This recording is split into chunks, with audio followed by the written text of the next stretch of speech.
Tune guitar. That was awesome. Oh man! All right, welcome. We are here in Nashville with a freaking mind-melting guitar player, but my mind is melting. It's just melted.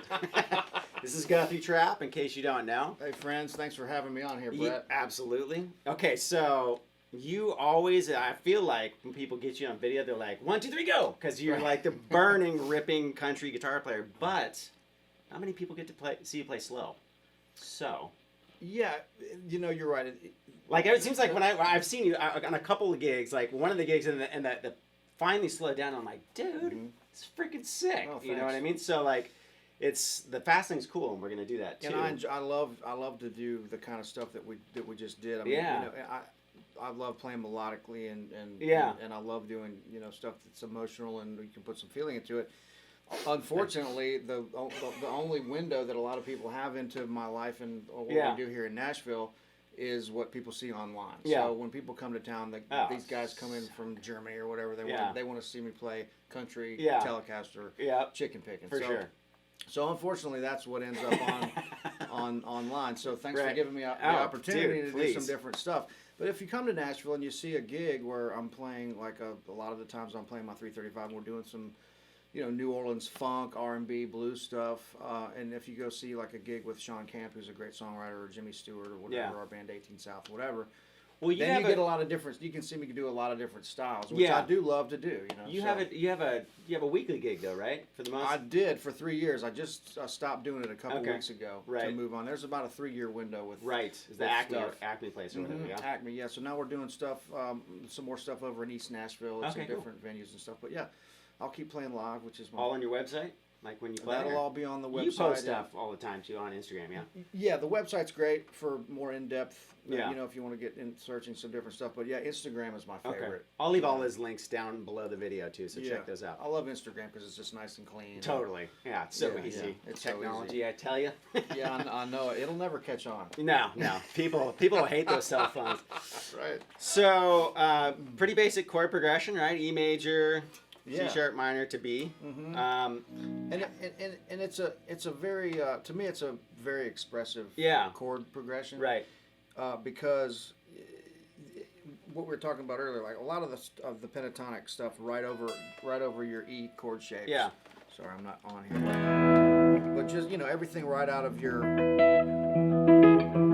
because that's the relative minor. So really, if you're playing this E shape. Move the one. Sure. So you didn't have to move. You move the one bass note, and you got that shape still. Yeah. So everything out of here, that's E. And then if you take it one more step down, then it's just all right there. Dude, that's so we're funny. Talking about the simplicity. Of once you are comfortable with your chord shapes. Yeah. And the scale, the scale outlines the chord shape. So here's your chord shape. Do you like the cage system and all that stuff? I do, and I like looking at it like this is the foundation. Okay. This is like the foundation, and then your framework is right. That's like the framework, and then the other if you want to take it a step further to outline the chord, then that's the scale that fits that. Yeah. So I'm looking at the chord, and then I'm looking at the notes that, like the key notes that outline the chord. I'm talking and playing at the same time, which is like the number one rule. I do it all the time. But that's how I kind of look at it. It's like this is my home base, the chord shapes. The framework around it is the arpeggio, I guess, like the key notes, and then the scale connecting those. Sure. So and then you do that for each chord? So I just learned, I really stress the importance of learning your chord positions up the neck and the scales and the arpeggios around those. Yeah. Because then, if you're stuck down here playing in the first 5 frets of the guitar and you're getting lost as you go up, the reason that's happening is because you're not comfortable with your chord positions all the way up the neck. So there's, once you realize that you have, and it's all about the triads too. So I'll take a chord like that. So for instance, since we're working on out of this shape, which is like your C shape E chord, and then but that's your D shape there. So you got your D shape, your C shape. But so I'm looking at this part of the chord, this part, and that part. So if I'm just playing my triads, I know that my E shape is here, my A right there, and my B is right there and right there. Yeah. So if I'm playing over the chords and it goes to a 4 chord, I'm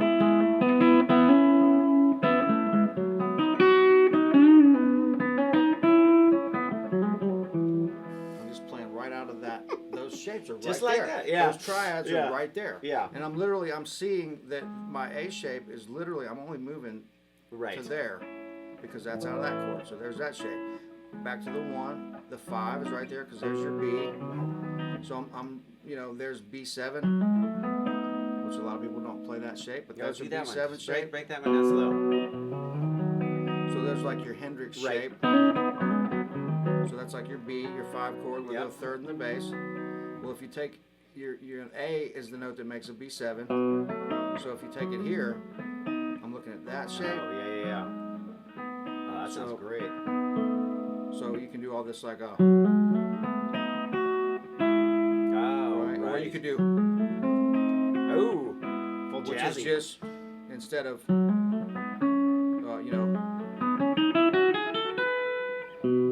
that's just instead of doing it that way, you could do. What does that make it when you add that note? What's the chord? I think that's an augmented. Yeah, maybe. And don't quote me on that, folks. Yeah, don't quote me either. But but you can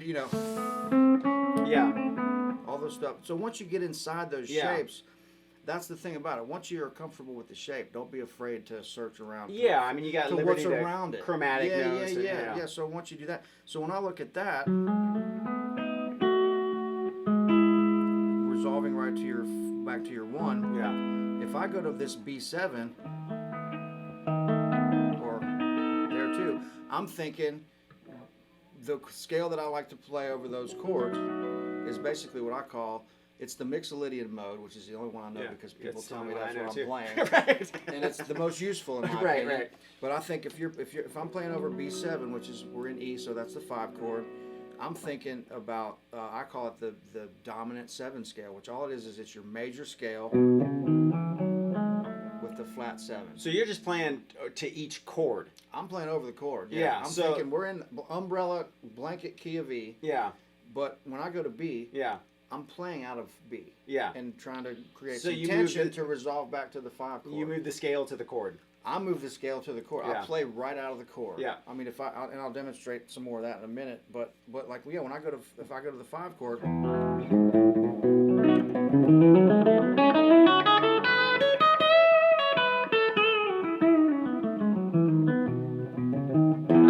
Yeah. I'm trying to create some tension over that B7. Yeah. And it's all about just coming back to the 1. Yeah, to the 1 back to E. So I'm putting emphasis on the flat 7.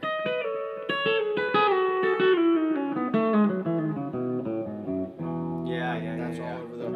Yeah. And so a lot of people, are. Wait, let's demonstrate really quick. So if I played an E, I'm gonna go from E to the C sharp. And then kind of show them because you're playing to the chord. So if I'm playing over E, you might do. Let's get rid of this pick for a minute. So. Right. Okay. And then when I go to here. Yeah, I mean that's right out of your chord. Yeah. And then to B. Oh, we're going to B. Oh, okay. Well, I went to A for just for the sake of showing that. But so yeah, let's do this one more time. So. Right out of the chord. B or A. Let's go to A. Okay. Let's go to the 5. Okay, so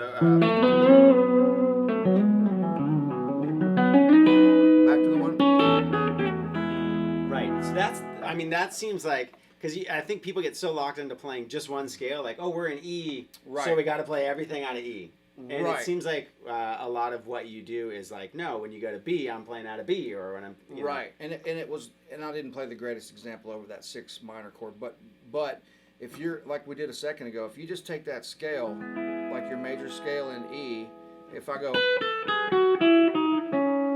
end on that, that could be my 4 chord too. Yeah. So if I'm going,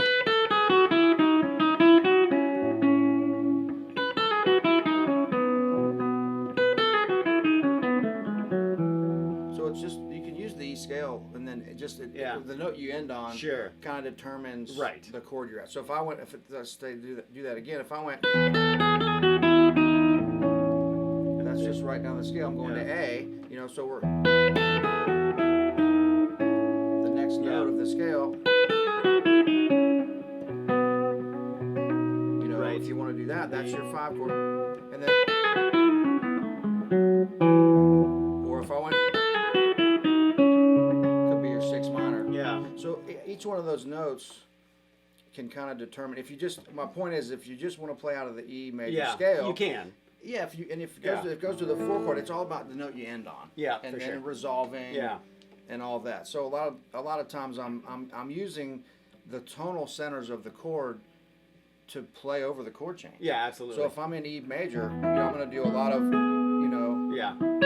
root 3rd, 5th, all that 3rd, stuff. 5th. Yeah. And if I go to and then like we were doing a minute ago, if it goes to B7, well then I'm trying to really outline that A in the B scale. So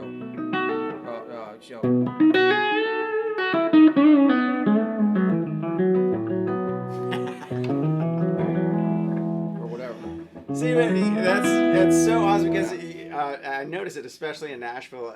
You guys hit the chord tones run into each other, right? And it's such a cool sound. Like everybody gets so used to just playing straight, but you guys have had always had the chord tones flowing into each other, and it's such a freaking awesome sound. Well, and I do love I do like the playing melodically. Yeah. And that is when you're when you're playing and you're using those scale tones to kind of lead to the next chord.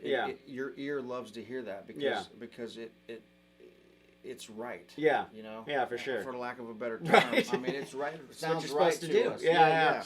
Exactly. And then, but there are cases where, I get caught playing over the chord changes even a little bit too much. But so if I'm on like a old school R&B or blues gig, I try to keep it traditional to the form of the music with and add a little bit of my own spice here and there. Right.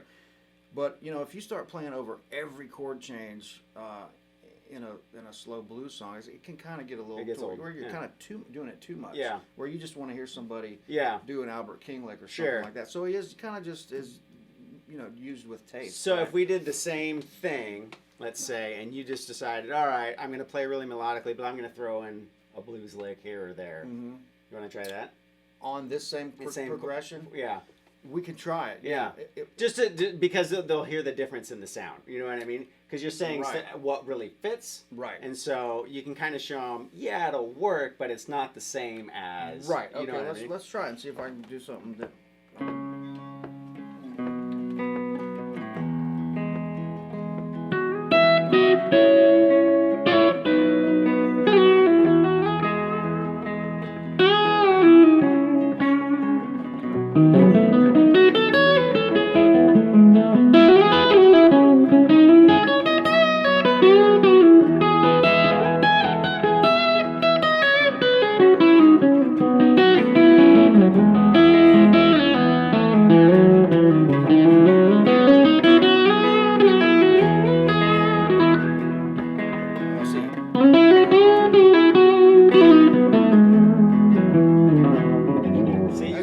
Your body won't even let you do it. It's tough. It's hard to not. I don't know how to not do it, but you can tell that was way overplaying. Yeah, sure. And where I was kind of outlining. Yeah. So.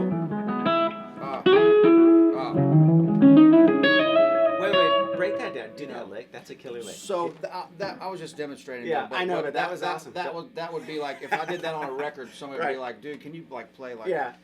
like cut 80% of that shit. But the cool thing about that arpeggio lick you just played, you could play that slow, and it would sound really good. Yeah, and it's like if you broke that up into right, you had this big killer awesome arpeggio sounding riff. But if you broke that down into bits and pieces, that is one of my favorite riffs though. So if you so I'll go to where this came from. So let's go back to E to demonstrate. So if I'm playing 1, 3, 5, 1, if I'm playing. Just outlining those chord sounds like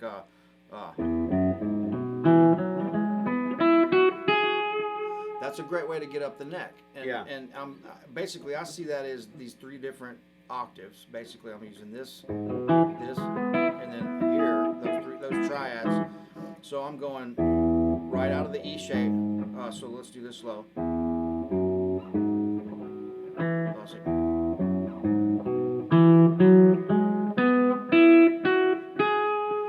Gets me up in E major, right up the neck. So, but if I just flatten that major third to minor third, because that's the note that makes it an E minor, it will sound like this. It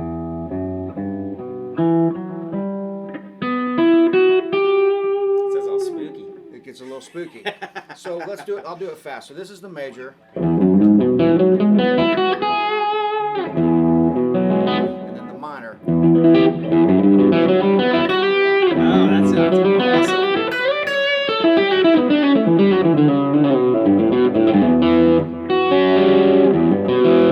So, oh shit.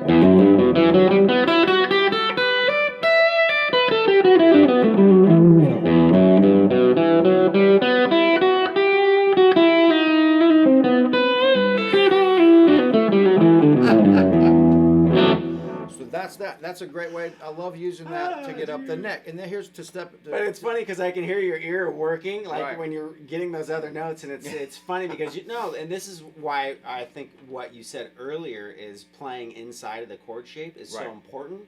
Because you, like we were talking before, you were talking about being blindfolded in playing, so you're not dependent on the scales. Right.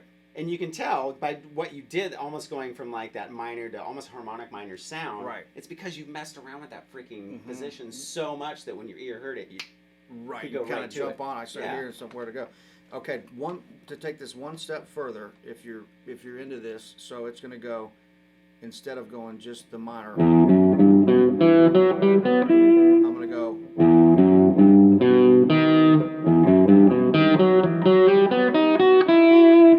I'm just coming at the tonic from a half step back. So I'm going instead of I'm going.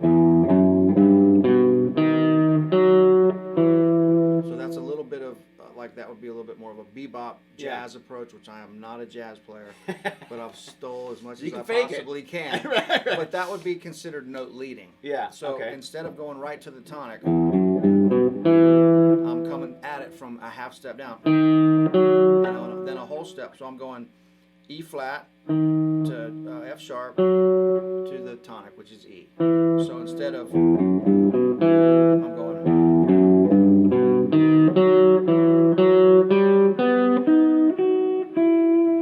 So it's a beautiful kind of like. So that would sound like.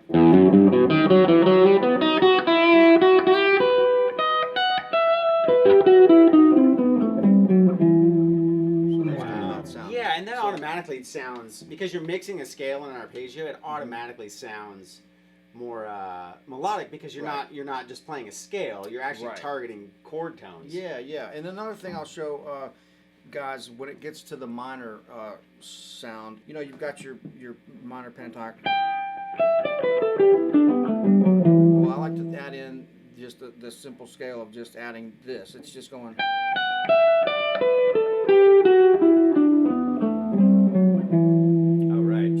You're playing around with a little bit more of.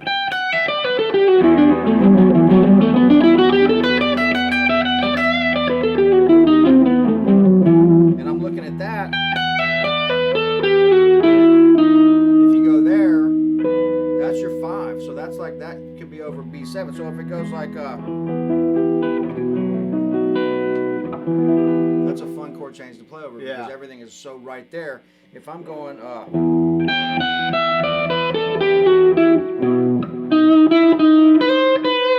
it's about, there's your B7.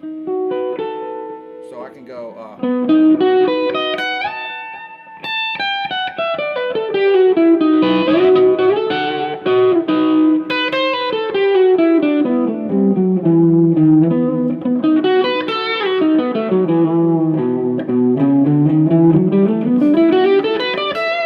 that's a good way to get around, just adding that one little extra note. Right.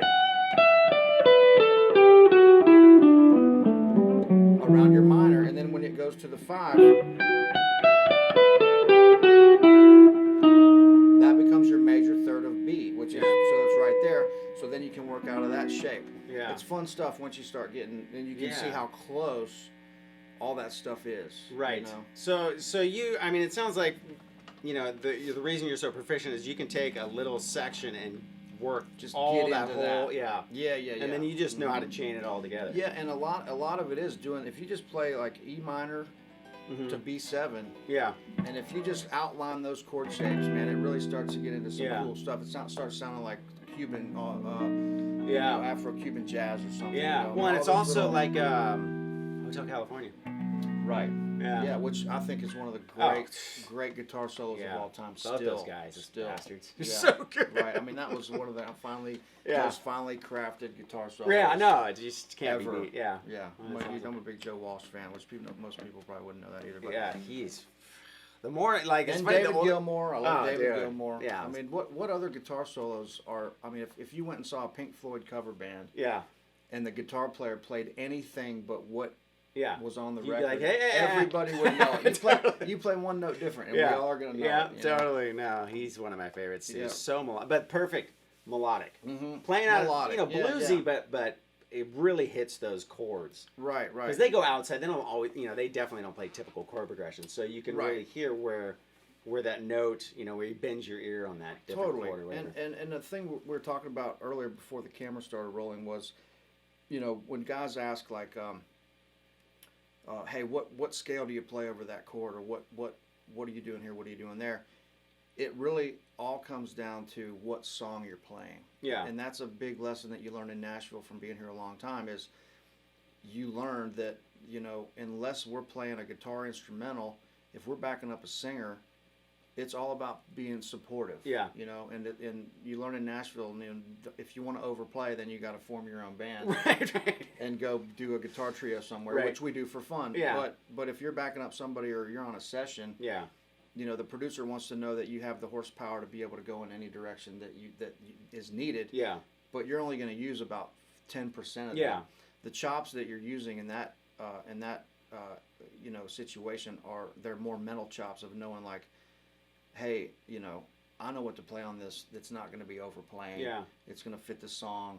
It's going to be tasteful. Hey, I might play, one diamond, chord thing and 12 bars. Yeah. And that's all the song needs. Yeah, for sure. I mean, granted, can we all blaze or whatever? Sure, everybody in Nashville can. But you also know how to play rhythm. It's just knowing how to play what's right for the song, right? Yeah. So, and that in the Instagram world, everybody, and YouTube too, everybody wants to be a shredding superstar. Well, everybody wants to have their mind blown. Well, yeah, and we've lost, like, where's Pink Floyd? Like, the perfect example.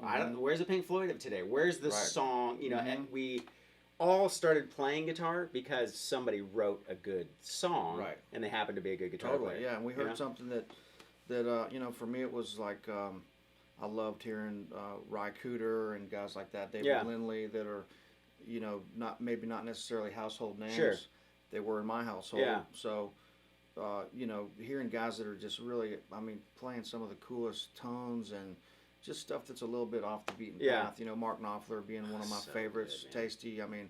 If you're hip to Dire Straits, all the hits and stuff. But there's a record called On Every Street. Yeah. Which is the last Dire Straits record that they made before he started doing his self-titled records. Sure. But man, there's some of the greatest guitar and steel guitar. Paul Franklin's all over that record. Great drumming by Jeff Beccaro and Manu Cachet on that record. Dude. Killer record. Wow. Yeah, great guitar record. Have you seen the stuff where he's on YouTube, and he's actually like teaching people how to play guitar. Have you seen that? No. So there's a series where he's in Europe or whatever, and he's actually, playing a chord progression like we're doing, and having the person play. Oh wow! And then he makes suggestions. Try doing this, or try, and it's just like, wow. That's awesome. Because it really. I'm gonna go home and. It's amazing. Today. No, it's totally worth it. It's very cool. Anyways, so thank you. We're gonna do a few lessons with Guthrie. We're all over the map, all different styles. But today was all about melody. Make sure you check out his stuff below. You got a new album out too. Yeah, Life After Dark. You can find that at my website GuthrieTrapp.com, or of course all the digital outlets there. And definitely check out the Artist Works stuff. Full curriculum. Because you teach in the whole bit on that one too, right? Yeah, it's we went out and I put this curriculum together and went out and filmed for about 6 days with Artist Works, this great company that has online lesson, subscription-based teaching and all that. But the cool thing about them is they do video exchanges. So, if you're in Australia and you want to, if you have any questions about the curriculum. You can send me a video. I get it in my queue on my laptop, and I'll respond with a video, 10 or 15 minute video response. So it's pretty cool. Guys are digging that, and sweet. Yeah. So check that out. Well, I gotta sign up. Me too. I'm signing up for whoever else's course tomorrow. Oh man, this has been great. Thanks a lot. Yeah, man. absolutely. Really appreciate it. All right, no worries. Yeah.